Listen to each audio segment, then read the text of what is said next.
दोस्तों, ladies cycle है और इसमें प्रॉब्लम है। इस साइकिल का चेन बार बार गिर जाता है। जितने भी बार इस साइकिल का चेन टाइट करते हैं, 2-4 दिन सही तरीके से चलता है, उसके बाद ये चैन लूज होने लगता है और फिर चैन गिर जाता है। ज़्यादातर इस तरह की साइकिल में चैन का बार बार गिरना आम बात है। अब दोस्तों, इस तरह की साइकिल में चेन क्यों गिरता है, चलिए आपको हम बताते हैं। तो कारण बताने के लिए हमें एक्सेल का ये नट खोलना पड़ेगा।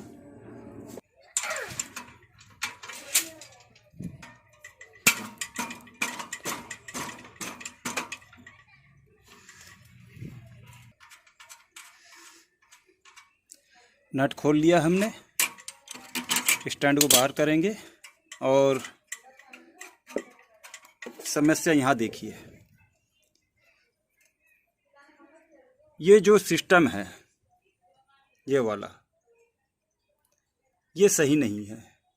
तो देख सकते हैं आप, यहाँ तक लास्ट है, इससे ज़्यादा ये अंदर की तरफ जाएगा नहीं। अगर चेन लूज हो जाता है तो हम क्या करते हैं, साइकिल के चक्के को पीछे करते हैं, लेकिन यहाँ तक ख़त्म है। और यहाँ तक ख़त्म होने की वजह से हम सही तरीके से चेन को टाइट नहीं कर पाते हैं और फिर जब हम साइकिल को चलाते हैं तो ये धीरे धीरे इस तरफ जाने लगता है। जितना भी टाइट कर दो, ये इस तरफ खींच जाता है। तो जेंट्स साइकिल में इस तरह की समस्या नहीं आती है, क्योंकि उसमें ये भाग लगा रहता है। ये चेन स्टैनर है, इस तरह से लगता है और फिर दोनों प्लेट के बीच में ये रहता है और हम जब टाइट करते जाते हैं तो ये एक्सेल पीछे की तरफ जाता है और चैन को लूज होने नहीं देता है। तो इसके नहीं होने के कारण इस साइकिल का चैन बार बार गिर जाता है। अब दोस्तों, इस समस्या को दूर कैसे करें, तो हम कुछ मॉडिफाई करेंगे इस साइकिल में। हम क्या करेंगे, ये जो सिस्टम है इसको हटाएंगे और फिर नीचे से एक प्लेट और ऊपर से एक लोहे का प्लेट लगाएंगे और इसको लगाने वाला सिस्टम बनाएंगे। जब इस तरह का सिस्टम हम बना लेंगे तो इस साइकिल का जो बार बार चेन गिरता है वो समस्या खत्म हो जाएगी। तो चलिए हम कुछ इस साइकिल में मॉडिफाई करते हैं और चेन गिरने का प्रॉब्लम को दूर करते हैं। तो हम क्या करते हैं, साइकिल को पलटा लेते हैं और फिर इस चक्के को खोलते हैं, क्योंकि हमें इस जगह और उस तरफ भी काम करना है। तो इस काम को हम कर लेते हैं। तो दोस्तों, चक्की को हमने साइकिल से खोल लिया है और देख सकते हैं एक्सेल लगने का जगह, जहाँ पर एक्सेल लगता है हम क्या करेंगे, यहाँ से काट देंगे, इस भाग को अलग करेंगे, क्योंकि हमें सीधा बनाना है।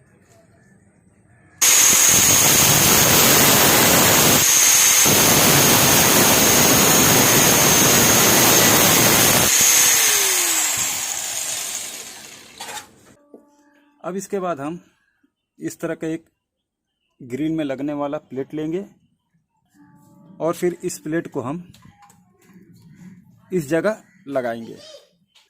इस तरह से हम लगाएंगे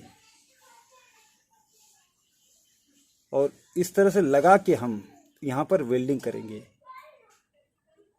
तो जब वेल्डिंग करेंगे तो एक भाग लग जाएगा, उसके बाद इस भाग को भी हम सीधा करके काटेंगे और इस भाग को भी थोड़ा लंबा करेंगे। तो हम क्या करते हैं, इस प्लेट को लगाने के लिए हम थोड़ा तिरछा काट देते हैं ताकि इसके साथ अच्छी तरह से इस तरह से लग जाए। तो चलिए इस काम को हम करते हैं।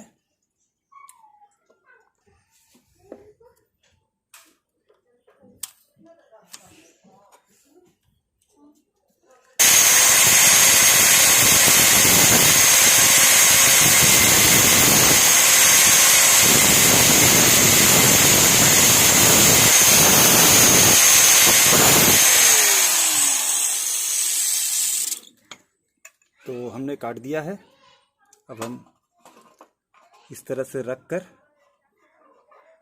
इसको वेल्डिंग कर देंगे तो एक साइड का काम हो जाएगा। अब इसके बाद हम दूसरे साइड का काम करेंगे। तो हम इस भाग को थोड़ा सीधा काटेंगे क्योंकि एक प्लेट वहाँ भी लगाना है।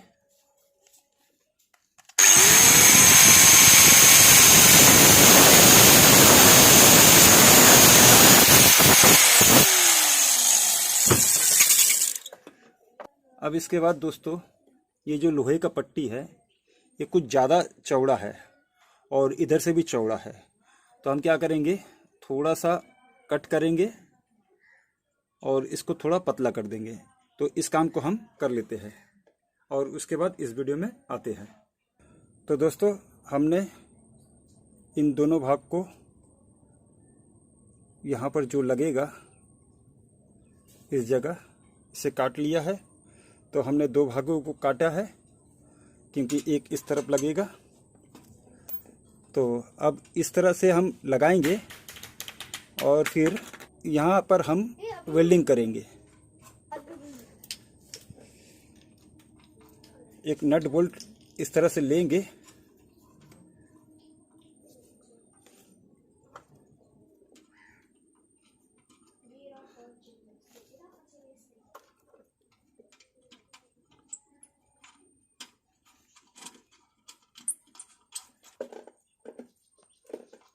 तो दोस्तों इस तरह से हम अटकाएंगे ताकि हमें वेल्डिंग करने में आसानी हो। अब चलिए हम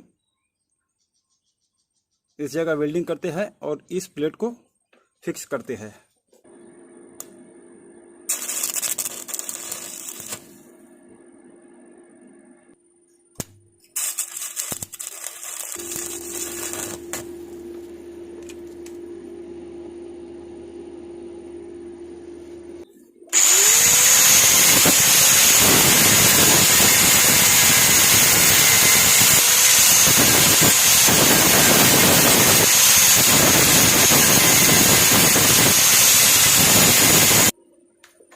तो दोस्तों देख सकते हैं आप, हमने अच्छे से वेल्डिंग कर दिया है और ये पकड़ चुका है।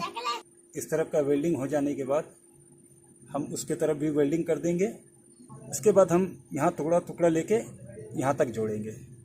तो चलिए इस काम को भी हम करते हैं। तो इसके बाद हम ये टुकड़ा लेंगे लोहे का जो कि हमने यहाँ से काटा था। इस तरह से रख कर हम इसको भी वेल्डिंग करेंगे ताकि इसके बराबर में आ जाए।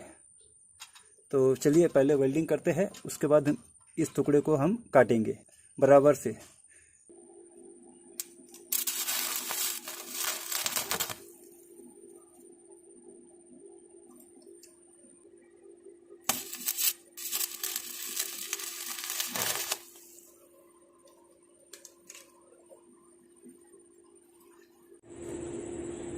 तो दोस्तों देख सकते हैं आप, हमने यहाँ भी वेल्डिंग कर दिया है बिल्कुल अच्छी तरह से।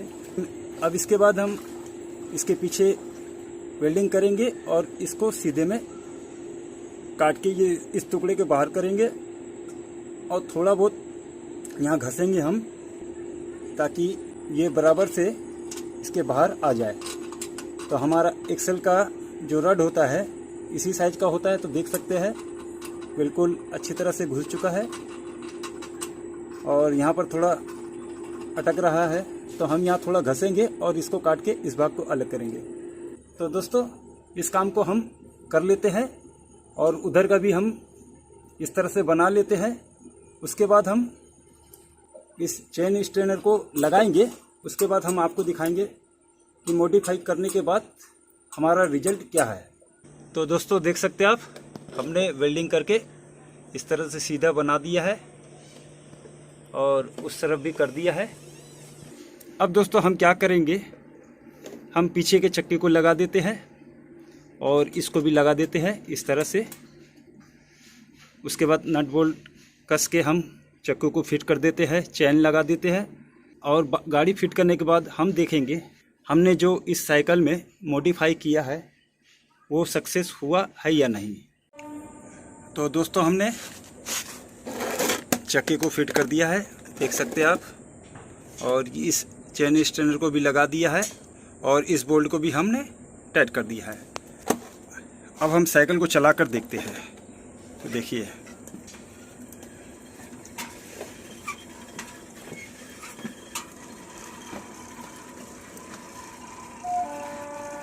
तो देख सकते हैं आप, बिल्कुल फ्री है।